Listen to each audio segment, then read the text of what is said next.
اس میں کچھ لکھا کا نہیں ہے، یہ مت سمجھنا کہ مولانا صاحب دیکھ کے، اس میں صرف اس نمبر پہ یہ، اس نمبر پہ یہ، اس نمبر پہ یہ ہنٹس ہیں بس. تو ابھی تک تو میں صحیح چل رہا ہوں، ترتیب بدلی نہیں ہے. تو آئے بلال، یہی وہ عمل ہے جس نے تمہیں آگے کیا ہے اور جنتی بنا دیا ہے.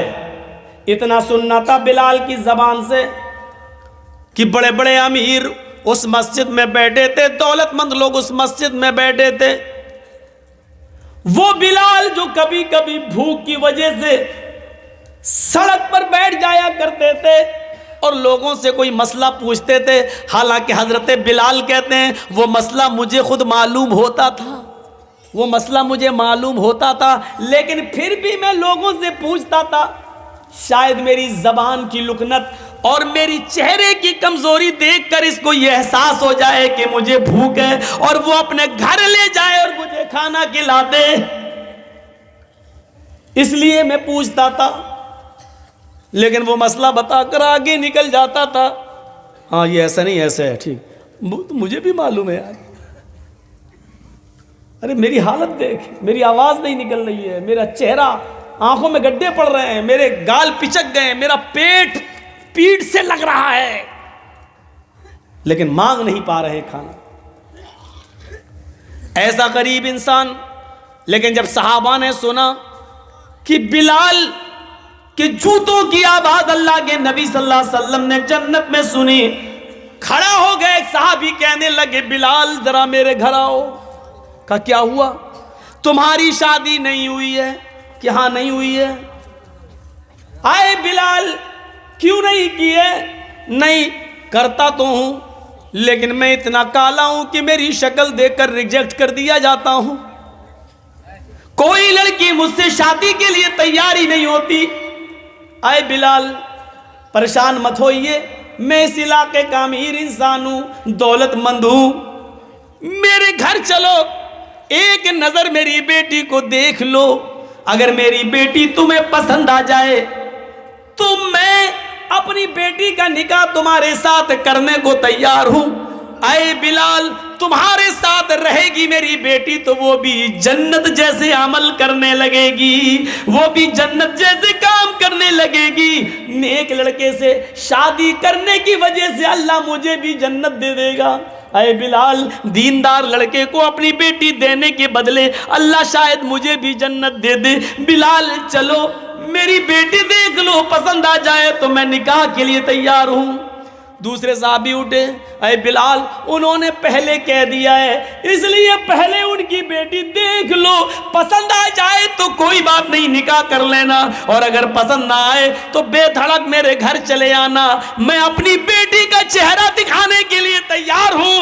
اے بلال میرے گھر آ کر میری بیٹی کو دیکھ لینا، اگر پسند آ جائے تو میں اپنی بیٹی کا نکاح تمہارے ساتھ کرنے کو تیار ہوں. کیا دیکھا جاتا تھا شادی میں؟ ہم کیا دیکھ رہے ہیں؟ کتنی پڑھی لکھی ہے؟ اچھا خود تو انٹر ہیں، لڑکی چاہیے پی ایچ ڈی والی. نبھا پاؤ گے پھر؟ لڑکی کبھی اپنے سے کم پڑھے لکھے آدمی کے ساتھ رہ پائے گی صحیح سے؟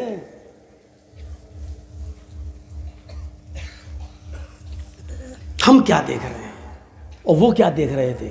غریب ہے نہیں دیکھا، کالے کلوٹے نہیں دیکھا، جنت میں جوتوں کی آواز سنی اللہ کے رسول نے، یہ جنتی انسان ہے، ضرور اس کے ساتھ میری بیٹی رہے گی تو وہ بھی جنتی بن جائے گی.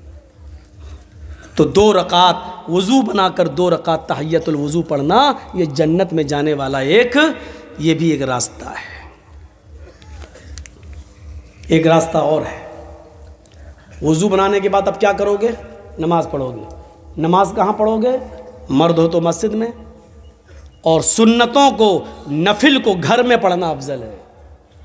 جیسی اذان ہو جائے اذان کے کلمات دہراؤ، وضو بنائیے اور وہیں پر آپ اپنے 2 رکعت 4 رکعت جتنی پڑھ سکتے ہو اپنے گھر پہ پڑھیے، پھر مسجد کے اندر جائیے.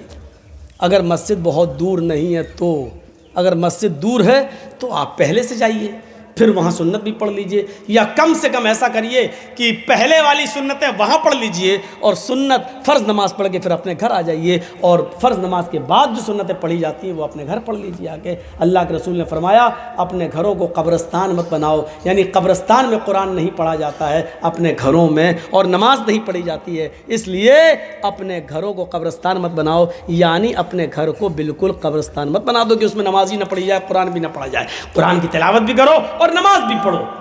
تو اسی لیے کیا فرمایا، جنت میں جانے والا ایک راستہ مسجد بھی بناؤ، اور مسجد جو اللہ کے لیے بنائے گا تو اللہ اس کے لیے جنت میں گھر بنائے گا۔ حدیث یہ ہے، من بنا للہ مسجدا بنا اللہ لہ بیتا فی الجنہ، جو دنیا میں اللہ کا گھر بنائے گا، جو دنیا میں اللہ کے لیے مسجد بنائے گا، اس میں بڑھ چڑھ کر حصہ لے گا، مسجد بنانے کے لیے چندہ دے گا، اس میں بڑھ چڑھ کر حصہ لے گا، بنا اللہ لہ بیتا فی الجنہ، تو قیامت کے دن اللہ تعالی جنت کے اندر اس کے لیے گھر بنائے گا۔ جو دنیا میں اللہ کا گھر بنائے گا مسجد، تو اللہ جنت میں اس کا گھر بنائے گا۔ یہ لیجئے، مسجد بنانے میں چندہ دینا، مسجد بنانے میں تعاون کرنا بھی جنت میں جانے والا راستہ ہے، جنت میں جانے والا راستہ ہے۔ مسجد میں جائیے، نماز پڑھیے اور مسجد بنوائیے، جنت میں جانے والا راستہ۔ اب نماز پڑھ کے بیٹھ گئے ہیں، اب کیا کرنا ہے؟ اب دعائیں پڑھیے، اللہ اکبر، استغفر اللہ، استغفر اللہ، استغفر اللہ، اللہم انت السلام و منک السلام، بہت سی دعائیں بتائی ہیں اللہ کے نبی نے، پڑھیے۔ لیکن جنت میں لے جانے والا راستہ کیا ہے نماز کے بعد؟ نماز تو ہے ہی، وہ تو آپ پڑھ چکے، نماز کے بعد ایک آیت ایسی ہے، اگر آپ نے فرض نماز کے بعد اس کو پابندی کے ساتھ پڑھتے رہے تو وہ آیت کا پڑھنا آپ کو جنت میں لے جائے گا۔ آیت سب سے لمبی ہے، آیت، حدیث کیا ہے؟ من قرأ آیت الکرسی بعد صلاۃ المکتوبۃ لم یمنعہ من دخول الجنۃ الا الموت۔ یہ ہے حدیث۔ جس آدمی نے ہر فرض نماز کے بعد، آدمی ہی نہیں عورت بھی اس میں شامل ہے، آدمی بول دیتا ہوں میں، تھوڑا سا لہجہ اب یہ ہو گیا ہے نا، اس میں جتنی بھی باتیں بتا رہا ہوں اس میں عورتیں بھی شامل ہیں، یہ مت سوچنا یہ تو آدمی کے لیے کہہ دیا، مولانا نے نام بھی لے لیا جس آدمی نے، نہیں، اس میں آپ بھی شامل ہو، میری بہنوں، میری ماؤں، میری قوم کی بیٹیوں، اس میں آپ بھی شامل ہو۔ من قرأ، آج اتنی حدیثیں میں پڑھ رہا ہوں آپ کے سامنے، اپنی پوری زندگی میں اتنی حدیثیں میں نے کبھی نہیں پڑھی ہیں، سنیے۔ من قرأ آیت الکرسی بعد صلاۃ المکتوبۃ، جس نے ہر فرض نماز کے بعد جس نے آیت الکرسی پڑھ لی اور اس کو اپنا معمول بنا لیا، عادت بنا لی، لم یمنعہ من دخول الجنۃ الا الموت، اس کو جنت میں جانے سے سوائے موت کی اور کوئی چیز نہیں روک رہی ہے، اس کو جنت میں جانے سے سوائے موت کی اور کوئی چیز نہیں روک سکتی ہے۔ یعنی یہ آدمی جنتی ہے، یہ آدمی جنت میں جانے سے صرف اس لیے رکا ہوا ہے کیونکہ اس کو موت نہیں آ رہی ہے، موت آئے گی اور جنت میں چلا جائے گا، اس آدمی کو جنت میں جانے سے صرف موت روک رہی ہے، مرا اور جنت میں داخل۔ یہ لیجیے کتنی بڑی فضیلت ہے، لیکن اس فضیلت کو حاصل کرنے کے لیے معاف کیجئے گا آیت الکرسی آپ کو یاد کرنا پڑے گی۔ گانا یاد ہو جاتا ہے، اتنے لمبے لمبے گانے یاد ہو جاتے ہیں، تیری آنکھیں جھکی جھکی، وہ کون کون سے گانے چلتے ہیں، بیہودہ بھوجپوری گانے، یہ سب یاد ہو جاتے ہیں آپ کو۔ کل جس گاڑی پہ میں بیٹھ کے آیا ہوں، رات میں تقریر ختم کی میں نے کریمہ میں، وہاں صاحب گنج علاقے میں، کل کی بات، اب میں نے کہا چلو پروگرام ختم ہو گیا، مجھے گمانی چھوڑ دو، گمانی، میں ان سے بات ہو چکی تھی 11-12 بجے فرقہ میں آ جاؤں گا، اب ہم کو ریسیو کر لیجیے گا، ٹھیک ہے۔ اب وہ رات کا وقت تھا، 3 بجے وہ ڈرائیور جب گاڑی لے کے چلنے لگا، 3:30 بجے، شاید 3 بجے تک تو جلسہ ہی چلا، 4 کے آس پاس جب میں وہاں سے نکلا، ڈرائیور مسلمان، اب رات بھر کے ہم بھی جاگے ہوئے تو آگے والی سیٹ پر ہم ایسے بیٹھ کے تھوڑا سا آنکھ لگ گئی میری ایسا. اس نے گانا لگا دیا ڈرائیور نے, میری آنکھ کھل گئی. تو میں نے کہا یار اس ڈرائیور کو روکنا اور ٹوکنا بیکار ہے, کیونکہ ڈرائیوروں سے الجھنا نہیں چاہیے, ورنہ اگر زبردستی بند کروائیں گے تو یہ بھیڑ دیں گے کہیں نہ کہیں. تو دیکھ رہا ہوں گانا اس میں چل رہا ہے, کوئی رفیع کا گانا چل رہا تھا بہت پرانا. اب یہ اس میں گانا سنتا جا رہا اور ایسے کرتا رہا, گاڑی چلا رہا ہے. میں نے ایسے دیکھا اور وہ بھی اس کے منہ پہ وہ بھی گنگناتا جا رہا ہے, یعنی پورا گانا اس کو یاد ہے, پورا گانا. اس کے بعد جب گاڑی میری رک گئی, میں گمانی پہنچ گیا, تو میں نے اس سے پوچھا شکریہ آپ کا, آپ نے مجھے چھوڑا. میں نے کہا آپ کو کچھ مسلمان ہے کیا؟ ہاں مولانا صاحب ماشاء اللہ مسلمان ہوں. ہم نے کہا بڑی خوشی ہوئی آپ کو یہ جان کر کے آپ مسلمان ہیں. اچھا کلمہ یاد ہے نا آپ کو؟ ہے مولانا صاحب کلمہ یاد نہیں ہوگا؟ لا الہ الا اللہ محمد رسول اللہ. ماشاء اللہ. سورہ فاتحہ یاد ہے نا نماز؟ ہاں سورہ فاتحہ یاد ہے. الحمدللہ رب العالمین الرحمن الرحیم مالک, پوری سورت سنا دی. ہم نے کہا اچھا صورتیں کتنی یاد ہیں؟ کہتا مولوی صاحب وہ تو 2 ہی یاد ہیں بس. کون سی؟ کہا انا اعطیناک الکوثر اور قل هو اللہ احد اللہ الصمد لم یلد ولم یولد ولم یکن له کفوا احد. ہم نے کہا اچھا اور کوئی ایک صورت؟ کہا نہیں ہے. آیت الکرسی؟ اے مولانا صاحب آیت الکرسی تو 5-6 صورتوں کے برابر ہے, وہ تو یاد ہی نہیں ہے. یہی ہمارا حال ہے. چلو اس نے کم سے کم لاج رکھ لی کہ سورہ فاتحہ یاد رہی, اس کو کلمہ سنا دیا لا الہ الا اللہ محمد رسول اللہ. ورنہ ایک بار تو ہم پھنس گئے تھے بارہ بنکی علاقے میں, بھیک مانگتا ہوا آ گیا میرے پاس, اللہ کے نام پہ دے دو اللہ اللہ. میں نے کہا بھائی کیا مصیبت ہے؟ ظہر کا وقت تھا. میں نے کہا اچھا ادھر آ, کیا چاہیے؟ اللہ. ہم نے کہا نماز نہیں پڑھتے ہو تم؟ ارے مولانا صاحب اس مسجد سے میں نکلا ہوں ابھی نماز پڑھ کر.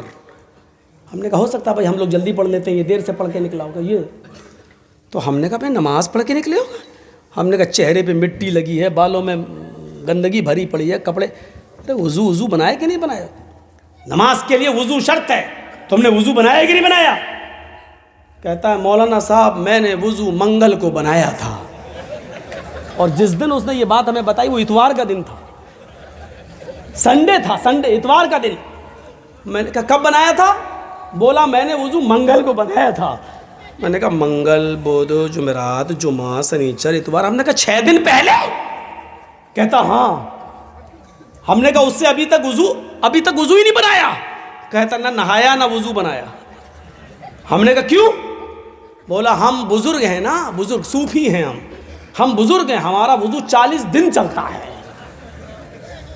تو ہم نے کہا اچھا یہ بتاؤ کہ منگل کو وضو بنایا اور ابھی تک چل رہا ہے, اتنے دنوں میں تم نے لیٹرین کی کہ نہیں کی؟ تو الٹا ہم کو ڈانٹ رہا ہے. کہتا تم کو کس نے مولانا بنا دیا؟ ہم نے کہا کیوں کیا ہوا؟ کہ یہ بتاؤ لیٹرین لگے گی تو لیٹرین کرے گا نہیں کوئی آدمی؟ تو ہم نے کہا وہی پوچھ رہا ہوں کی کہ نہیں کی. ارے روز کرتا ہوں میں. ہم نے کہا پیشاب ہے؟ پیشاب تو دن بھر میں 3-4-5 بار کرتا ہوں. ہم نے کہا سوتے ہو کہ نہیں سوتے ہو؟ کہا نیند آئے گی تو سوئیں گے نہیں. ہم نے کہا اچھا یہ بتاؤ کہ کبھی کبھی پیٹ میں گڑ گڑ کی آواز ہوتی کہ نہیں ہوتی, ہوا خارج ہوتی کہ نہیں ہوتی؟ کہتا ارے مولوی صاحب تم کیسی باتیں کر رہے ہو, یہ بتاؤ کہ یہ تو نیچرل چیز ہے یار, یہ تو فطرت ہے, یہ تو ہوا جب پاس ہوگی تو ہوگی. ہم نے کہا ہوئی کہ نہیں ہوئی؟ کہاں ہوئی؟ ہم نے کہا ہوا بھی تیری پاس ہوئی, پیشاب بھی تو کر رہا ہے, لیٹرین بھی تو نے کی, سویا بھی تو, سارے کام تو کر رہا ہے اور ابھی تک تیرا وضو ٹکا ہوا. بھئی یہ وضو ہے یا لوہے کا لٹھا جو ٹوٹتا ہی نہیں, کیا ہے یہ؟ کہتا آپ ہماری انسلٹ کر رہے ہو. میں نے کہا اتارو جوتا, ابھی بتاؤں گا انسلٹ کیا ہوتی ہے. بھاگ کمی نہ کہیں گے. پھر اسی کے آدمی آ گئے کہنے لگا مولانا یہ پاگل ہے دماغ سے, ہم لوگوں میں بھی ایسا نہیں ہے. ارے پیشاب پائخانہ کرنے سے اچھوں کے وضو ٹوٹ جاتے, یہ کیا ہے, یہ بیچتا کیا ہے؟ ایسے لوگ بھی ملے ہیں جن کو کچھ یاد نہیں تھا. ایک آدمی کے رکشے پہ سوار ہو گئے, اس سے پوچھا صاحب, ہم نے کہا چلو مسجد میں اذان کا ٹائم ہو گیا, نماز پڑھ لیتے ہیں, آپ بھی آئیے. کہتا مولانا صاحب آپ نماز پڑھ لیجئے, بس یہی ایک کمی ہے کہ میں نماز نہیں پڑھتا ہوں. اور تو میرا بقیہ پورا اسلام ٹھیک ہے. ہم نے کہا ہو سکتا بھائی نماز ناپاک ہو, نہیں جا رہا ہو مسجد میں. نماز پڑھ کے ہم نکلے, 2 رکعت پڑھنا تھی, مسافر تھے, پھر اس کے رکشے پہ بیٹھ کے چلے. چلتے چلتے میں نے کہا بھائی رمضان کا مہینہ ہے, نماز آپ نہیں پڑھ رہے ہیں, روزہ تو آپ رکھتے ہی ہوں گے. ارے مولانا صاحب بڑی محنت کرنا پڑتی ہے, رکشہ چلانا پڑتا ہے, بس یہی ایک کمی اور ہے کہ میں روزہ نہیں رکھتا ہوں, ورنہ پورا اسلام میرا ٹھیک ہے.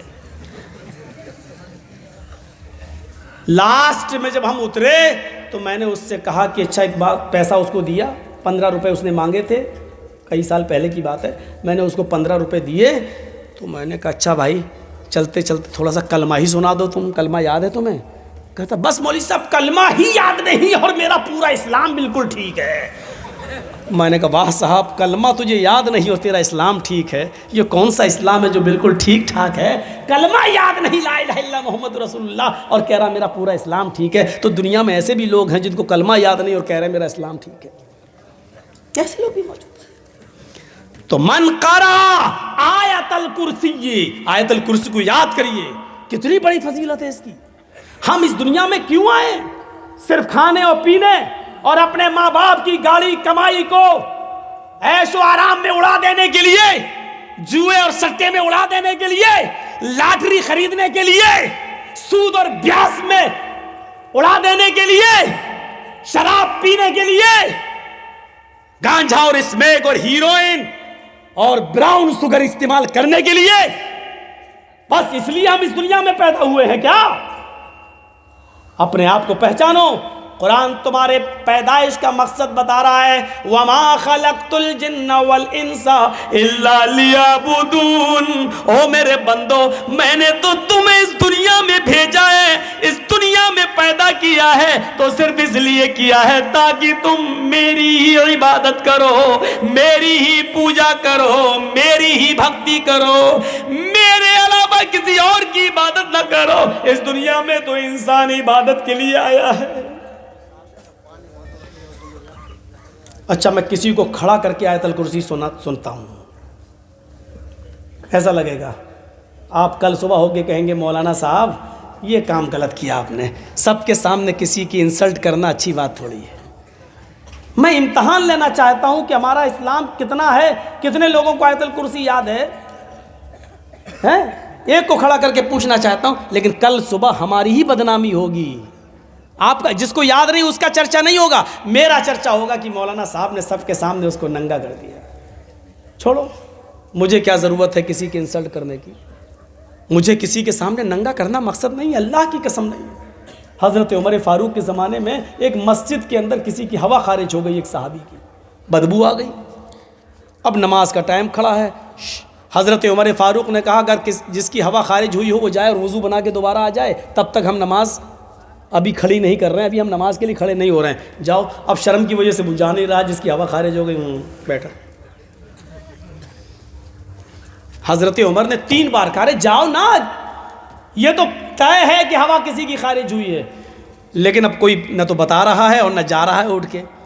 تو ایک صحابی نے کتنا اچھا مشورہ دیا, کہا امیر المومنین ایک کام کیجئے نا, ہم سب لوگ وضو بنا لیتے ہیں دوبارہ, ہم سب لوگ دوبارہ وضو بنا لیتے ہیں, اس میں وہ آدمی بھی شامل ہو جائے گا جس کا وضو ٹوٹ گیا ہے, اور اس آدمی کی انسلٹ بھی نہیں ہوگی, اور ہم لوگ دوبارہ وضو بنا لیں گے تو ایک ثواب بھی مل جائے گا, اور اس آدمی کی ہم عزت بچا بھی لیں گے. حضرت عمر نے کہا میں خوش ہوا تمہارے اس مشورے سے, چلو ہم سب وضو بنا لیتے ہیں, دوبارہ وضو. میرا مقصد ہی نہیں ہے کسی کو ذلیل کرنے کا, ہم کھڑا کر کے کیوں آپ سے پوچھیں گے آیت الکرسی سے, لیکن ایک میسج دینا چاہتا ہوں. میں نے یہ دیکھا کہ جب میں نے کہا اچھا میں کسی کو کھڑا کرتا ہوں تو میں نے چہرے دیکھے آپ کے پھراٹے لنوں, بہت سو کے سر نیچے ہو گئے, کہیں ہم کو کھڑا نہ کر دیں, اور یہ معلوم نہیں جس کا سر نیچے ہوتا میں اسی کو کھڑا کرتا ہوں. ہم نے بھی تو 20 سالوں سے تقریریں کی ہیں, ہم بھی تو سمجھ گئے ہیں کہ جیسے ٹی ٹی چہرہ دیکھ کے پہچان لیتا ہے کہ کون ٹکٹ والا ہے کون بغیر ٹکٹ, ہم بھی اتنا تو سمجھ ہی گئے کہ کس کو یاد ہوگی اور کس کو نہیں یاد ہوگی. لیکن انسلٹ کرنا میرا مقصد نہیں, صرف اتنا کہوں گا جن کو یاد نہیں ہے وہ یاد کریں, اتنی بڑی فضیلت ہے.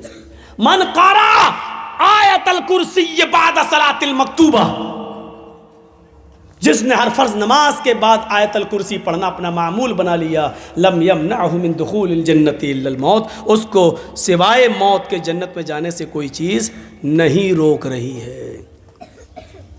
ایک اور دعا سکھلا رہا ہوں آپ کو، بہت چھوٹی سی دعا اور جنت کا خزانہ، آئے ہائے ہائے، جنت کا خزانہ، آپ کو جنت کا خزانہ مل گیا۔ میری بہنوں سنو، چھوٹی سی دعا ہے، چھوٹی سی، اور یاد بھی ہوگی لیکن ہم پڑھ نہیں رہے بس۔ الا ادلکم علی کنز من کنوز الجنہ، اللہ کے نبی صحابہ کرام کے اندر بیٹھے ہوئے ہیں، صحابہ کرام جیسے آپ لوگ بیٹھے میرے سامنے، ایسے اللہ کے نبی درس دے رہے ہیں، نصیحت کر رہے ہیں، اور آپ ان سے پوچھ رہے ہیں کیا میں تمہیں جنت کے خزانوں میں سے ایک بہت بڑا خزانہ نہ دے دوں؟ کیا تم جنت کا بڑا خزانہ لوگے؟ اچھا خزانہ سمجھتے ہیں نا؟ اللہ کا شکر ہے۔ کیا میں تمہیں جنت کا سب سے بڑا خزانہ نہ دے دوں؟ جنت کے بہت بڑے بڑے خزانوں میں سے ایک بڑا خزانہ ہے، کیا میں تمہیں نہ دے دوں؟ صحابہ نے کہا قالوا بلا، کیوں نہیں اے اللہ کے رسول، ضرور دیجئے، خزانہ ہو جنت کا کون نہیں لے گا؟ قل، اللہ کے نبی کہتے ہیں کہو، لا حول ولا قوت الا باللہ۔ لو کس کو یاد نہیں ہوگی یہ؟ لا حول ولا قوت الا باللہ۔ آگے علی العظیم بھی کہہ دیجئے، لا حول ولا قوت الا باللہ العلی العظیم۔ نہ کہنا چاہیں تو کوئی حرج کی بات نہیں، اللہ ہی کی صفت ہے علی اور اللہ ہی کی صفت ہے عظیم۔ علی کے معنی جو بلند ہے اور عظیم کے معنی جو بڑا ہے۔ لا حول ولا قوت الا باللہ اتنا بھی کافی ہے، اور چاہو تو اس کے آگے الا باللہ، باللہ کے بعد العلی العظیم کہہ کر اس کی دو صفتوں کو بھی بیان کر دیجئے۔ جو شخص اس کو اپنا وظیفہ بنا لے، لا حول ولا قوت الا باللہ، اڑتے بیٹھتے چلتے پھرتے اس دعا کو پڑھتا رہے، تو سمجھ لو کہ اس کو جنت کا ایک بہت بڑا خزانہ مل گیا۔ لا حول ولا قوت الا باللہ کی کتنے درجے ہیں؟ ہم صرف ایک ہلکا درجہ بتلا رہے ہیں۔ اللہ کے نبی صلی اللہ علیہ وسلم نے فرمایا سب سے ہلکا مقام اس کا یہ ہے، سب سے ہلکا فائدہ یہ ہے کہ آپ کو جو ٹینشن ہے، جو غم ہے، جو آپ کی دماغ میں الجھنے ہیں، آپ کا دماغ مائنڈلی ڈسٹرب ہے، دنیا کی تمام باتیں آپ سوچتے رہتے ہیں، لا حول ولا قوت الا باللہ آپ کے دماغ کی الجھنوں کو، ٹینشنوں کو ختم کر دیتا ہے۔ یہ دماغی الجھنوں سے آپ کو نجات دلاتا ہے۔ میں سمجھتا ہوں اس سے بڑی کوئی بیماری نہیں ہے۔ یہی تو بیماری ہمیں لگی ہے۔ میری 4 بیٹیاں ہیں، چاروں جوان ہو چکی ہیں، ان کی شادی کرانا ہے، گھر میں کچھ ہے نہیں، میں کیا کروں؟ ہمیں یہی تو ٹینشن ہے کہ میرا بیٹا انٹر پاس کر چکا ہے، بایو سبجیکٹ ہے، سائنس اس نے لیا ہے، اب اس کا MBBS میں ایڈمیشن نہیں ہو رہا ہے، اب کیا کریں؟ ہم 50-60 لاکھ روپے کہاں سے لے کے آئے ہیں؟ اس کو پڑھنے کے بعد کیا کرے گا؟ اس کو نوکری ملی یا نہیں؟ یہی تو ٹینشن ہے ہمیں۔ لا حول ولا قوت الا باللہ، یہ ان ٹینشنوں کو ختم کرنے کی دعا ہے۔ یہ سب سے ہلکی بیماری ہے جس کو یہ دور کرتی ہے۔ 98 بیماریاں اس سے بھی بڑی بڑی ہیں جس سے لا حول ولا قوت الا باللہ پڑھنے سے دور ہوتی ہیں۔ لا حول ولا قوت الا باللہ 99 بیماریوں کا علاج ہے، اور سب سے ہلکی بیماری یہ ہے کہ غم و فکر دور ہوتے ہیں، یعنی اس سے بڑی بڑی اور بیماریاں جو اس سے دور ہوتی ہیں۔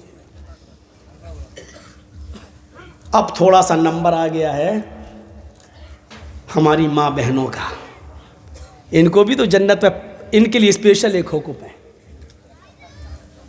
یہ سارے کام کرنے پر ان کو بھی جنت ملے گی، لیکن ایک حکم ان کے لیے الگ ہے۔ کیا ہے وہ سن لیجئے۔ المرأۃ اذا صلت خمسها وصامت شهرها وأطاعت بعلها وأحسنت فرجها، ترتیب تھوڑی سی الٹ گئی، احسنت فرجہا پہلے ہے، وَأَطَاعَتْ بَعْلَهَا بعد میں ہے۔ چلو اب صحیح کر دیتے ہیں۔ الْمَرْأَةُ إِذَا صَلَّتْ خَمْسَهَا وَصَامَتْ شَهْرَهَا وَأَحْسَنَتْ فَرْجَهَا وَأَطَاعَتْ بَعْلَهَا فَلْتَدْخُلْ مِنْ أَيِّ أَبْوَابِ الْجَنَّةِ شَاءَتْ۔ رواہ احمد فی مسندہ، اس حدیث کو امام احمد اپنی مسند کے اندر لائے ہیں، امام بیہقی اپنی سنن کے اندر لائے ہیں، حدیث صحیح ہے۔ عورت یہ 4 کام کر لے تو اس کو جنت میں داخل ہونے سے کوئی چیز نہیں روکتی۔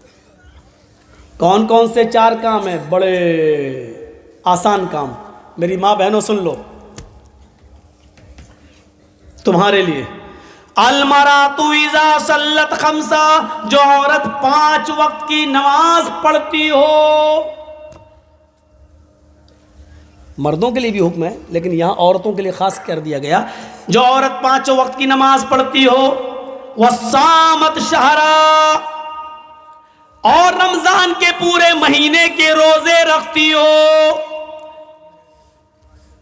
عورت 5 وقت کی نماز پڑھتی ہو، ساتھ میں تھوڑی سی اپنی بات ایک حل کر دوں، ان دنوں میں نہیں جن دنوں میں اس کو نماز پڑھنے سے چھوٹ دی ہے اللہ کے نبی صلی اللہ علیہ وسلم نے۔ مثلا کسی عورت کو پیریڈ شروع ہو گیا، MC شروع ہو گئی، تو اس میں وہ نماز نہیں پڑھے گی، جتنے دن اس کو بلڈ آ رہا ہے نماز چھوڑ دے گی۔ سامت شہرا، رمضان کے پورے مہینے کے روزے رکھے گی۔ اگر اس مہینے میں اس کو پیریڈ شروع ہو جائے تو اتنے روزے چھوڑ دے گی جتنے دن اس کو مہینہ آ رہا ہے۔ مغرب کی اذان میں 1 منٹ رہ گیا ہے روزہ افطار کرنے میں، اور 1 منٹ پہلے اس کو پیریڈ شروع ہو گیا تو یہ روزہ اس کا بیکار مانا جائے گا۔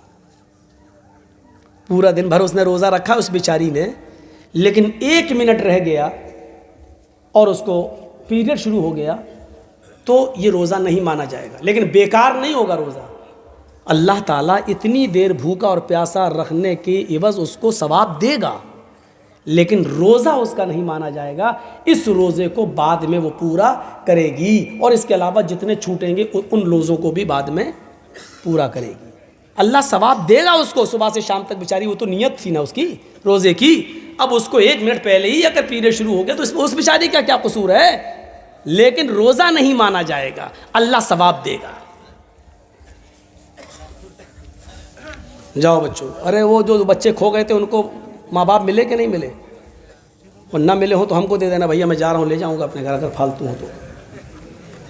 مل گئے ہوں گے، مجھے معلوم ہے۔ مسلمان پیدا کرنے میں بڑے ماہر ہیں، دیکھ بھال کرنے میں ماہر نہیں ہے کہ بچوں کی دیکھ ریکھ کریں۔ بتائیے، گاؤں کا نام تک نہیں بتا پا رہا ہے۔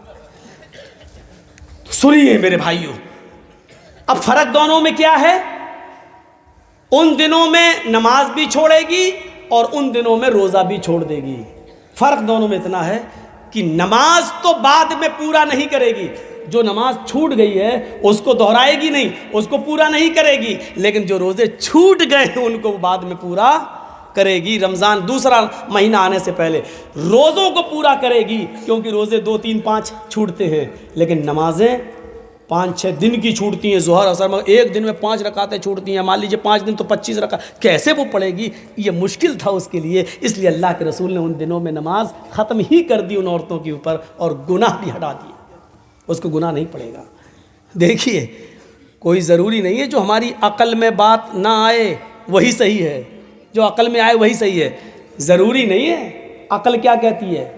نماز پورا کرنا چاہیے، کیوں؟ نماز کسی حال میں معاف نہیں ہے، لیکن اللہ تعالیٰ نماز کو دہرانے کا حکم نہیں دے رہا کہ 5 دن کی جو نماز چھوٹ گئی اس کو بعد میں پڑھیں۔ دیکھیے، جو کسی بھی حال میں معاف نہیں ہے لیکن عورت کے اوپر سے معاف کر دیا، اور جس میں روزہ بعد میں رکھنے کا حکم ہے، جس میں یہ ہے روزے کی رخصت ہے، اگر سفر میں ہو تو روزہ چھوڑ دو، حکم ہے۔ روزہ سفر میں ہو تو روزہ چھوڑ دو، بیمار ہو تو چھوڑ دو۔ جس کو چھوڑنے کا حکم ہے اس کے بارے میں حکم یہ ہے کہ اگر جو چھوٹ گئے تو اس کو بعد میں پورا کرنا پڑے گا۔ عقل میں نہیں آتی بات، لیکن ماننا پڑے گا، چاہے تمہاری عقل میں آئے یا نہ آئے، کیونکہ مولانا جرجیس کی عقل جو کہہ رہی ہے وہ اسلام نہیں ہے۔ اسلام وہ ہے جو جناب محمد رسول اللہ نے ہمیں بتایا۔ آپ کو معلوم ہے حضرت عمار اور حضرت عمر یہ دونوں سفر کر رہے تھے، اور ایک جنگل میں پہنچ گئے سفر کرتے ہوئے، تو سوچا کہ یہیں سو جاؤ اور صبح نکلیں گے اب، تو دونوں سو گئے جنگل میں، دور پہنچ گئے تھے جنگل میں، دونوں سو گئے، اور دونوں ہی کو جب فجر میں نماز پڑھنے کے لیے اٹھے تو دونوں کی لنگی خراب ہو گئی تھی، یعنی وہ غسل کی ضرورت ہو گئی تھی۔ ہوتا ہے، انسان ہے، فطرت ہے۔ حضرت عمار نے کہا بھائی میں نماز نہیں پڑھ سکتا کیونکہ میں جنبی ہو گیا۔ حضرت عمر نے کہا وہی حال تو میرا بھی ہو گیا، اب کیا کریں؟ پانی نہیں ہے جنگل میں، پانی نہیں ہے جنگل میں۔ حضرت عمار نے کہا مجھے مسئلہ معلوم ہے۔ حضرت عمر نے کہا اچھا بتاؤ کیا مسئلہ ہے؟ کہا اللہ کے نبی صلی اللہ علیہ وسلم نے فرمایا، قرآن کی آیت ہے اِن لَمْ تَجِدُوا مَاءً فَتَيَمَّمُوا صَعِيدًا، اگر تمہیں وضو کے لیے پانی نہ ملے تو تم تیمم کر لو، تو تم تیمم کر لو۔ سنیے گا، بڑی ہنسی آئے گی اس واقعے میں۔ تیمم کر لو، تیمم کر کے نماز پڑھ لو۔ تو دیکھیے اللہ کے رسول نے کہا کہ اگر تمہاری ایسی حالت ہو جائے تو تیمم کر کے نماز پڑھ لو۔ حضرت عمر فاروق نے کہا اے عمار تم پاگل ہو گئے ہو کیا؟ یہ تو وضو کے بارے میں ہے، جب وضو کے لیے پانی نہ ملے تو تیمم کر لو۔ ہمیں وضو کی ضرورت نہیں ہے، ہمیں تو غسل کی ضرورت ہے۔ وضو بنانے والا پاک ہوتا ہے، ناپاک نہیں ہوتا۔ پاک آدمی ہی وضو بنا کے نماز پڑھتا ہے، ہم تو ناپاک ہیں۔ جس کا وضو ٹوٹ گیا ہو وہ تیمم کر کے نماز پڑھ لے اگر اس کو وضو کے لیے پانی نہ ملے۔ لیکن ہمارا تو وضو نہیں ٹوٹا، ہمارا تو غسل ٹوٹ گیا ہے۔ تو حضرت عمار نے کہا یار تھوڑی سی عقل دوڑاؤ نا، ہاتھ پیر دھلنا یہ چھوٹا وضو ہے اور غسل یہ بڑا ہے، تو جب وضو کے لیے پانی نہ ملے تو اس کا تیمم کیا ہے؟ دو ہاتھ، یہ پاک مٹی مان لو، یہ دیکھو تیمم بتا رہا ہوں میں، یہ مٹی پہ ہاتھ ماری ہے۔ بہت سے لوگ دیوار پہ مان لیتے ہیں، معاف کیجئے گا، سوری، بہت معذرت کے ساتھ، دیوار پہ مارنا جب تک آپ کے ہاتھ میں مٹی نہیں لگ رہی ہے آپ کا تیمم نہیں ہوگا۔ مٹی ہونی چاہیے، وہ ڈیلا ہوتا ہے نا مٹی کا، اس کو بھی آپ ایسے نہیں کر سکتے، اس کو پھوڑ لیجئے، آپ پھوڑ کے ایک پیپر رکھ لیجئے، پیپر، اور پیپر پہ اس مٹی کے ڈھیلے کو پھوڑ کے اس کو چاروں طرف پھیلا دیجئے اس مٹی کو، پھر اس پہ ہاتھ ماریے ایسے۔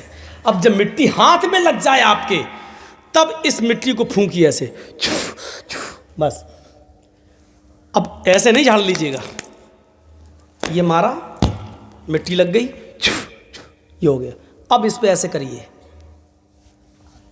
ہو گیا، ہو گیا۔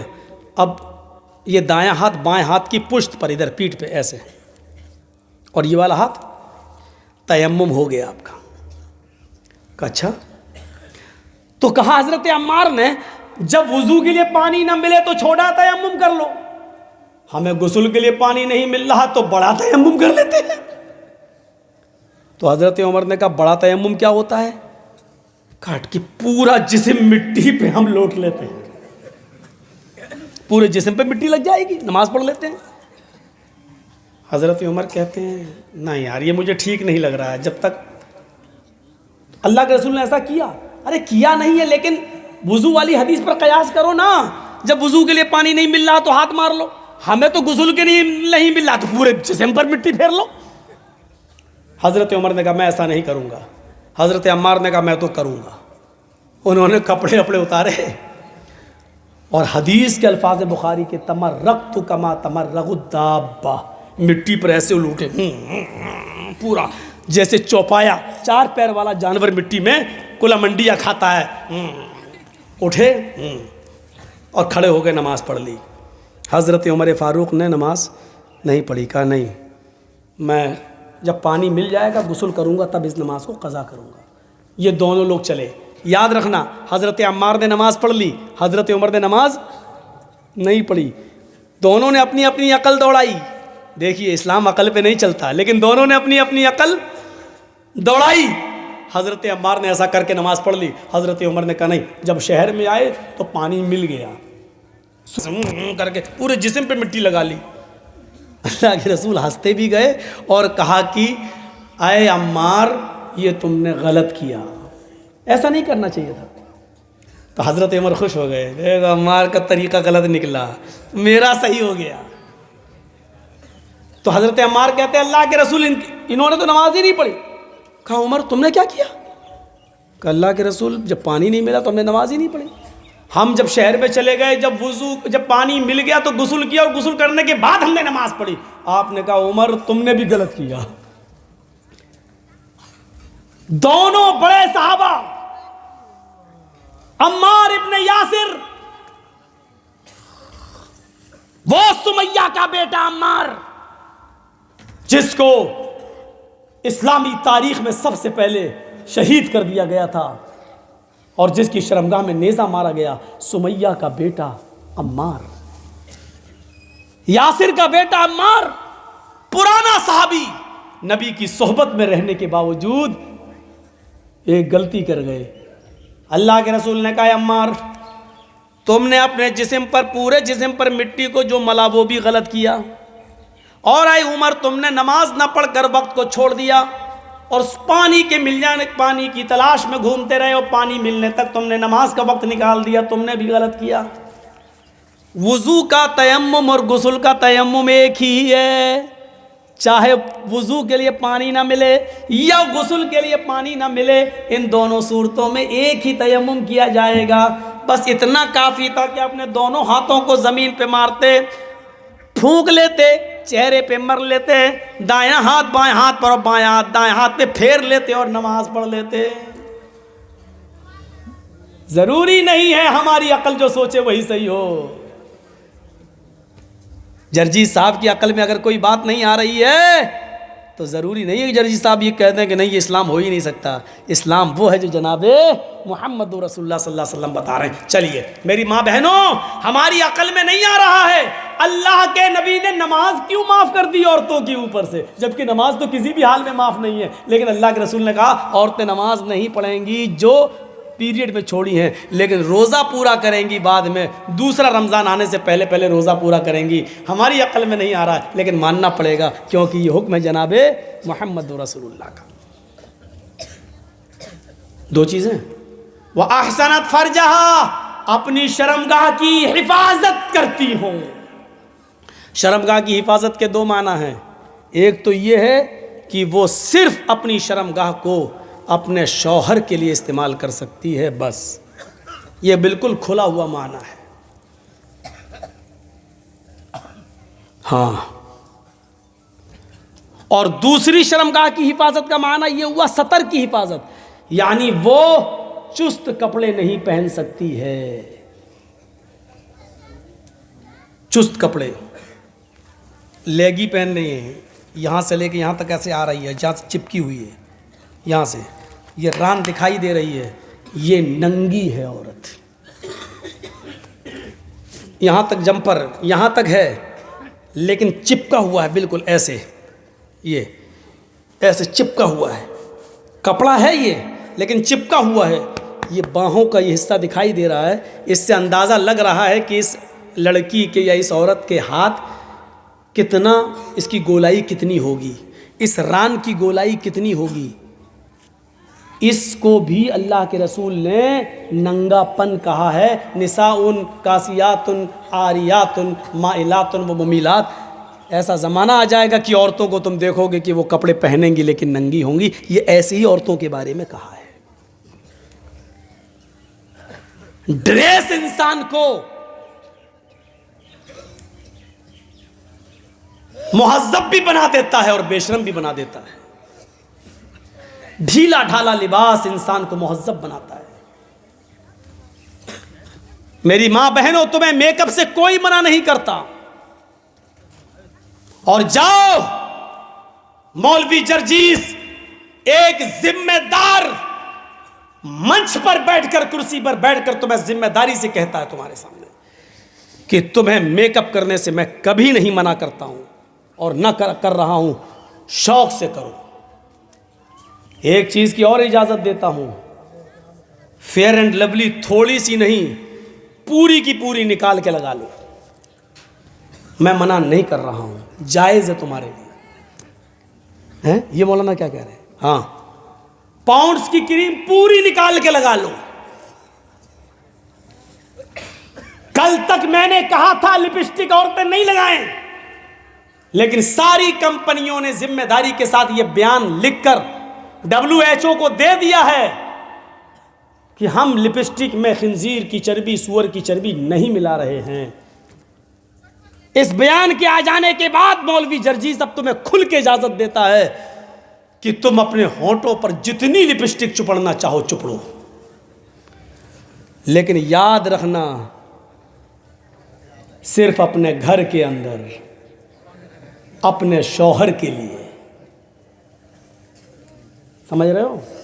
اللہ کے رسول نے فرمایا کہ مرد کی خوشبو وہ ہے جو اڑتی ہو اور مہکتی ہو، عورت کی خوشبو وہ ہے جس کا رنگ دکھائی دیتا ہو لیکن اس کی خوشبو چھپی ہوئی ہو۔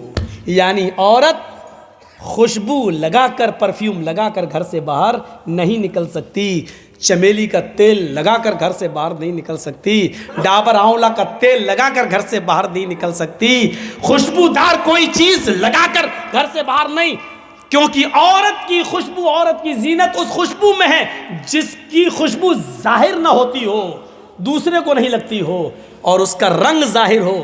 لپسٹک لگائیے، رنگ ظاہر ہے، کریم پاؤڈر لگائیے، پڑوس کی عورت بتا دے کہ آج تو بہت زیادہ لگی ہے، تم تو کالی تھی، آج تو ہیما مالنی لگ رہی ہو۔ کوئی حرج کی بات نہیں ہے، خوب لگاؤ، میں منع نہیں کر رہا ہوں، لیکن گھر کے اندر عورت کی زینت ظاہر ہو جائے، شوہر کو اس کا رنگ ظاہر ہو، لپسٹک، لیکن باہر لگا کے نہیں نکل سکتی ہو۔ باہر لگا کے نکلو گی تو پتہ نہیں لگتا ہے جیسے پتہ نہیں کس مرد کا خون چوس کے آ رہی ہے، باہر نہیں۔ شوہر گھر میں ہے تو شوہر دیکھ رہا ہے، زیادہ سے زیادہ اتنا سوچے گا کہ میرا خون چوسا، وہ تو زندگی بھر چوستی ہو تم، آج چوس لیا تو کیا ہو گیا، کوئی مسئلہ نہیں۔ عورت گھر میں لپسٹک بھی لگا سکتی ہے، کریم پاؤڈر بھی لگا سکتی ہے، جو چیز نہیں لگا سکتی یا نہیں کر سکتی ہے وہ صرف یہ ہے کہ عورت اپنے سر کے بال نہیں کاٹ سکتی ہے، اتنے بھی نہیں، اتنے بھی نہیں۔ عورت اگر حج کرنے کے لیے گئی ہے یا عمرہ کرنے کے لیے گئی ہے تو حج اور عمرے میں خانہ کعبہ کا طواف کرنے کے بعد، صفا اور مروہ کی سعی کرنے کے بعد، جب وہ حلال ہوگی اور احرام کی حالت سے نکلے گی، تب وہ اپنے سر کے سارے بال ایسے، دیکھیے یہ بال پیچھے ہے نا، پیچھے، تو وہ ایسے ایسے کر کے سارے بالوں کو آگے کر لے گی عورت، ایسے کر کے یہاں آگے، اور آگے بال کر کے ایک انگل اپنے لپیٹے گی، ایسے نیچے سے ایک انگل بس یہاں تک لپٹ جائے، ایسے کر کے یہ بس اتنا، اور اس انگلی میں جتنے بھی بال لپٹ جائیں گے اس کے پیچھے سے ایسے کرے گا، اور نیچے سے ایک انگل بال، اتنے وہاں سے اس کو کاٹ دیا جائے گا، اتنا بس۔ حج کے میدان میں صفا مروہ کے چکر کے بعد بھی عورت کو ایک انگل سے زیادہ بال کاٹنے کی اجازت محمد رسول اللہ نے نہیں دی ہے۔ کیسے ماں باپ ہو، کیسے سرپرست ہو جو اپنی بیٹیوں کو بیوٹی پارلر پر جا کر کھلے عام آدھے آدھے سر کے بال کاٹنے کی اجازت دے رہے ہو۔ حرام ہے عورتوں کا اپنے سر کے بالوں کو کاٹنا۔ نقلی بال لگانا یہ بھی حرام ہے، جس کو ہم کہہ سکتے وگ استعمال کرنا بھی حرام ہے عورت کی۔ کچھ مولانا لوگ بال کو کاٹنے کی اجازت دیتے ہیں، کیا کہتے ہیں؟ اللہ کے رسول صلی اللہ علیہ وسلم کی بیویوں نے، کچھ بیویوں نے بھی اپنے سر کے بال کٹائے تھے، بے شک کٹائے تھے۔ مولوی جرجیس اس بات کو مانتا ہے کہ اللہ کے رسول صلی اللہ علیہ وسلم کی کچھ بیویوں نے اپنے سر کے بہت سے، یعنی آدھے سے زیادہ، آدھے بال کٹائے تھے۔ میں مانتا ہوں اس بات کو، حدیث ہے، صحیح ہے، لیکن آپ کو یہ بھی جاننا چاہیے کہ اللہ کے رسول کی ان بیویوں نے وہ سر کے بال کب کٹائے تھے۔ اللہ کے نبی صلی اللہ علیہ وسلم نے فرمایا کہ اللہ تعالیٰ نے مرد کو داڑھی سے خوبصورتی دی ہے اور عورت کو سر کے لمبے بالوں سے خوبصورتی دی ہے۔ عورت کی زینت اس کے سر کے بال ہیں اور مرد کی زینت داڑھی ہے، داڑھی ہے۔ تو جو عورت کی خوبصورتی ہو اس کو کاٹنے کی اجازت اللہ تعالیٰ کیسے دے دے گا؟ نہیں دے گا۔ جب تک اللہ کے نبی زندہ رہے اور اس دنیا میں باحیات رہے تب تک اللہ کے نبی کی کسی بیوی نے اپنے سر کے بال نہیں کاٹے. مسئلہ یاد رکھنا. عورت کی خوبصورتی شوہر کے لیے، لمبے بال وہ شوہر کے لیے رکھ سکتی ہے، رکھے گی، لیکن اللہ کے نبی کے اس دنیا سے انتقال کے بعد نبی کی بیویوں نے کہا اب ہمارا نکاح دوسری جگہ ہو ہی نہیں سکتا ہے، کیونکہ ہم دنیا کے سارے مسلمانوں کی مائیں ہیں اور ماں کسی بیٹے کے ساتھ نکاح نہیں کرتی ہے. اب ہم دنیا میں کسی بھی مرد کے ساتھ جب نکاح نہیں کر سکتے ہیں، سب میری اولاد ہے، سب میرے بیٹے ہیں، اور اللہ کے نبی اب جس دنیا میں رہے نہیں تو اب اس خوبصورتی کا کیا فائدہ، اب اس زینت کا کیا فائدہ. میں بناؤ سنگار کروں تو کس کے لیے کروں، زیب و زینت کروں تو کس کے لیے کروں. یہ سوچ کر انہوں نے اپنی زینت کو ختم کرنے کے لیے، اپنا بناؤ سنگار کو ختم کرنے کے لیے ان کے سر کے بال انہوں نے کٹائے. اسی طریقے سے آج بھی جو عورت شادی شدہ نہیں ہے یا شادی نہیں کرنا چاہ رہی ہے، یا اس نے ارادہ کر لیا کہ ہم شادی نہیں کریں گے، یا جس کا شوہر انتقال کر گیا ہے، اب وہ کس کے لیے بناؤ سنگار کرے تو وہ اپنے سر کے بال کاٹ سکتی ہے. زیب و زینت وہ کسی کے لیے اختیار نہ کرے، وہ کر سکتی ہے، لیکن اگر اس کا ارادہ یہ ہے ابھی نہیں، ابھی تو میرے شوہر کا انتقال ہوا ہے، 2-4 سال کے بعد میں دوسرا نکاح کر لوں گی، تو پھر نکاح کا ارادہ ہو تو پھر وہ سر کے بال نہیں کاٹ سکتی ہے. عورت کے لیے سر کے بال کاٹنا جائز نہیں ہے، وگ لگانا جائز نہیں ہے، نقلی بال جوڑنا جائز نہیں ہے. اپنے سر کے لمبے بالوں کی چوٹی بنا سکتی ہے، اس کی چوٹی بنانا جائز ہے، لیکن معاف کیجئے گا سر کے سارے بال کو اکٹھا کر کے گول بنا کر اپنے سر پر رکھ لینا یہ جائز نہیں ہے. گھر کے اندر کر سکتی ہے، گھر کے باہر جوڑا بنا کر بال لپیٹ کر اور ادھر اکٹھا کر لینا، کلپ لگا لیتی ہیں اور اتنا اونچا کر لیتی ہیں، لگ رہا ہے جیسے قطب مینار اپنے سر پہ کھڑی کر دی اس نے، یا ایسا لگتا ہے جیسے ٹلو پمپ رکھ دیا ہو موٹر. یہ جائز نہیں ہے. لیکن ہاں اپنے گھر کے اندر ہے، گرمی لگتی ہے عورتوں کو، کیا کریں، گھر کے اندر ٹھیک ہے، شوہر کے لیے ٹھیک ہے، لیکن گھر کے باہر جا رہی ہے تو پھر وہ جوڑا اپنے سر کے سارے بال سر پر ایک جگہ اکٹھا کر کے کلپ لگا کے نہیں جا سکتی ہے. عورت کے لیے بجنے والی، کھنکنے والی کوئی چیز پہن کر گھر سے باہر نکلنا جائز نہیں ہے. نہ وہ چوڑیاں پہن کر نکل سکتی ہے، نہ وہ پیروں کی پائل و پازیب پہن کر گھر سے باہر نکل سکتی ہے. ہاں سن لو میری ماں بہنوں، اونچی ایڑی کی چپل پہن کر بھی، اونچے ہل کی چپل پہن کر بھی تم گھر سے باہر نہیں نکل سکتی ہو، تمہارے لیے جائز نہیں ہے، کیونکہ وہ بھی بچتی ہے. جب تم اونچے ہل کی چپل پہن کر نکلتی ہو تو وہ سیمنٹ کی بنی ہوئی سڑکوں پر آواز کرتی ہے، کھٹ کھٹ کھٹ، وہ ادھر آواز کرتی ہے کھٹ کھٹ کھٹ، ادھر نوجوانوں کے دل دھڑکتے